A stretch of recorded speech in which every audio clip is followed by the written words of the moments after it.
Can you really make traditional Italian Easter cookies, or also known as egg biscuits, sugar-free, low-carb, keto, and still taste like grandma's? Yes, you can. This first one is made with almond flour and coconut flour, and the other one is made with sunflower seed flour. Perfect taste and texture to traditional Easter cookies.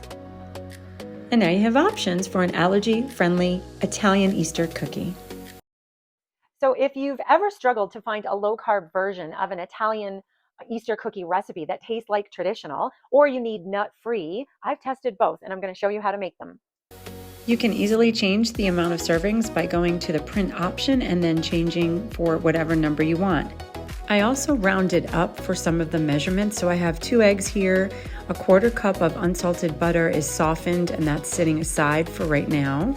I've added a 1/4 teaspoon vanilla extract, a 1/4 teaspoon of almond extract, and a 1/4 teaspoon of vanilla stevia, and now I've added in the softened butter. The recipe said 0.67 cups of almond flour. I just rounded up to 3/4 cup, and 1/4 cup coconut flour. I used 1/4 cup of unsweetened whey protein, a 1/4 cup of monk fruit allulose powdered. You can use any sweetener you like. Just know that the allulose does help with the tenderness of the cookie. I also used a 1/2 tablespoon of baking powder, a 1/4 teaspoon of xanthan gum, and a pinch of salt, and then you just mix the wet ingredients into the dry. One other thing to note is that when using a combination sweetener that includes allulose, it does tend to make the cookies a little bit browner before they might be done, so just be cautious of that. These bake for 18 to 20 minutes at 350 degrees. Just showing here, I was able to make 14 instead of 12 because I had rounded up my ingredients. For the sunflower seed version, I wanted to make 24 cookies, and I used the metric option on my recipe card.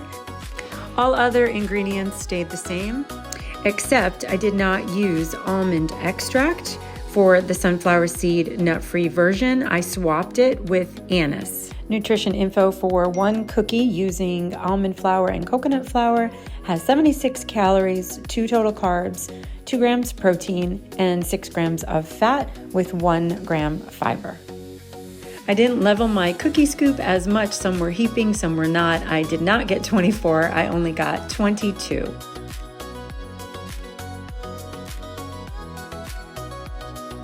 Here are the original coconut flour, almond flour cookie. They stayed nice and round on top. They are slightly browner because of the allulose, but I prefer them this way. And they cooked about 18 minutes. Perfect texture inside, nice crusty exterior.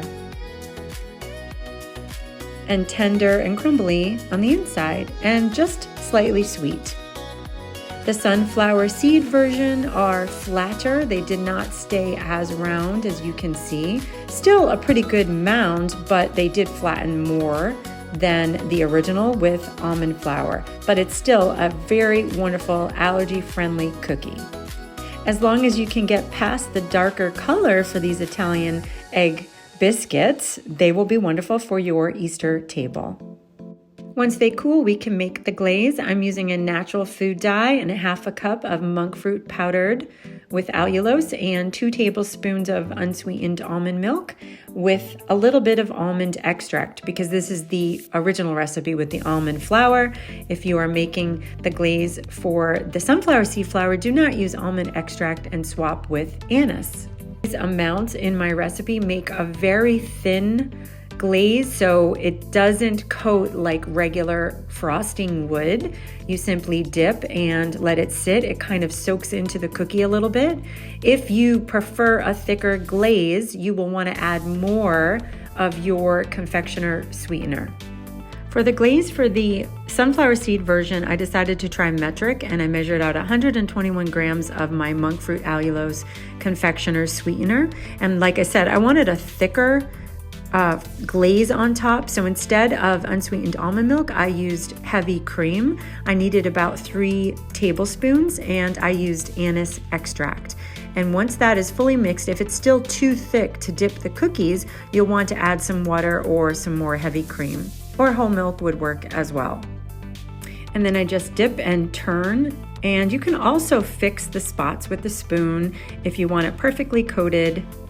I did half of these with just the white color, and then I added a little bit of red natural food dye to make it slightly pink, barely pink, but still pretty for Easter.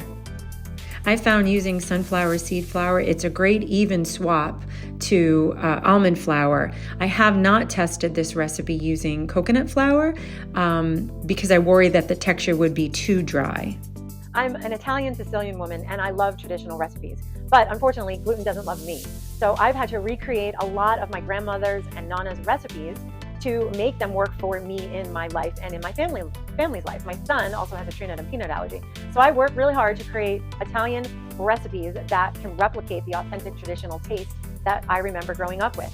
I first created this recipe back in March of 2017, and back then I was using Bob's Red Mill Paleo flour. And then in 2018, I decided to update it using a combination of almond flour and coconut flour. Unfortunately, my son can't try them because he's got the tree nut allergy. So 8 years later, here in 2026, I decided to share with you the sunflower seed flour version and show you the comparison so you can decide what works best for you. So if you're fine with having almond flour and coconut flour, I say this gives you that better traditional shape than the sunflower seed because it does flatten slightly, and this is the traditional mound look of the Italian egg biscuit. So I would go with the almond flour coconut flour because it's an even swap with sunflower seed flour. Okay, test taste. This is the traditional one, almond coconut flour. Mm. Mm-hmm. It's delicious. Flaky, tender on the inside, a little crust on the outside, just like my mom has said my grams always was, and I remember them too. I really love this one. And then this is the sunflower seed one. Mm-hmm. It still has a really nice exterior where you want to feel like you're biting into a cookie, you know, very tender on the inside. So both are delicious. But if you want the traditional look, that one with the almond flour will hold its shape better, but they still taste delicious. This is also a little browner than using the almond flour, but still equally as delicious. So I guess it just depends on what you want. But but if you can have almond flour and you want that traditional shape, this would be it. But they both have that nice tender insides with that nice outside exterior. I love them. I hope you do too.